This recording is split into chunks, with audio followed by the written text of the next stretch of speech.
আসসালামু আলাইকুম। বতুয়া শাক শীতকালে সাধারণত গমের জমিতে অথবা সরিষার জমিতে এগুলো পাওয়া যায়। বেছে ধুয়ে নিতে হয়। আর আজকে আমি এটার একটা আলাদা সিস্টেম দেখাবো, ভাইরাল রেসিপি। এই যে রসুন থেঁতা করে নিয়েছি, দিলাম পেঁয়াজ কুচি, খুব বেশি না। তেলের পরিমাণও খুবই অল্প দিব। এগুলো ভেজে নিব। এর মধ্যে লবণটাও পর্যাপ্ত দিব না। খুবই কম পরিমাণে দেবো। এই যে মরিচ আমি গোটা দিয়ে দিচ্ছি। যেহেতু আমি এটা পরে ভর্তা করব। গোটা মরিচ দিয়ে দিচ্ছি, সামান্য কেটে দিলাম। কারণ এটা ফুটে উঠলে চোখে মুখে লাগতে পারে। তাই একটু কেটে অথবা ফেটে দিতে হয়। দিলাম সামান্য লবণ। এগুলো যখন আধা ভাজা হয়ে যাবে এর মধ্যে ধুয়ে রাখা শাকগুলো দিয়ে দিচ্ছি, বতুয়া শাকগুলো।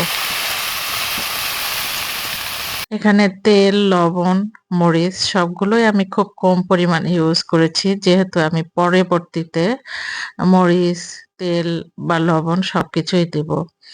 আপাতত অল্প এগুলো দিয়ে ভেজে নিচ্ছি। দেখুন, নেড়েচেড়ে যখন পানিগুলো শুকিয়ে আসবে এবং শাকটা ভাজা হয়ে যাবে, তখন আমি এটা নামিয়ে ফেলবো। এটা অনেক ঔষধি গুণ সম্পন্ন এবং খেতেও খুব চমৎকার। বিভিন্ন ধরনের ভিটামিন সমৃদ্ধ একটি শাক। আমার ভাজা প্রায় হয়ে গিয়েছে। দেখুন পানিগুলো শুকিয়ে এসেছে। তেলও অনেক বেশি নাই, কিন্তু তেল আমি পরবর্তীতে দিব। শাকে কিন্তু তেল দিলে শাকের ভিটামিনগুলো আ অ্যাক্টিভ হয় আরকি, বের হয়ে আসে।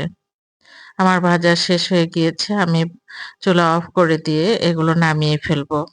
এখন আমি শুকনা মরিচ ভেজে নিচ্ছি সামান্য তেল দিয়ে। এটা নরমালি তেল ছাড়াও ভাজা হয়ে যেতে পারে।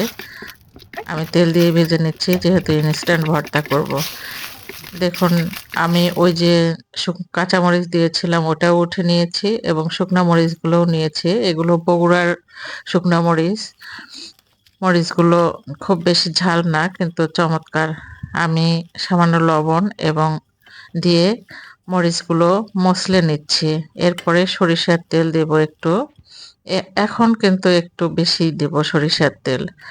এগুলো মাখা হয়ে গেলে দেখুন শাকগুলো দিয়ে সুন্দর করে শাকগুলো ভর্তা করে নিব। ভর্তা দেখেই জিভে জল চলে আসে। আর এটা দিয়ে ভাত যদি খাই, দেখা যাচ্ছে যে ২-৩ প্লেট ভাত শুধু এই ভর্তা দিয়েই খাওয়া হবে। জ্বরের মুখে বা মুখে স্বাদ না থাকলে এটা খুবই সুস্বাদু লাগে। খুব সুন্দর লাগে, চমৎকার একটি ভর্তা। ভিডিওটি পছন্দ হলে লাইক দিবেন, শেয়ার করবেন আর চ্যানেলটি সাবস্ক্রাইব করে পাশে থাকবেন। ধন্যবাদ সকলকে। আল্লাহ হাফেজ।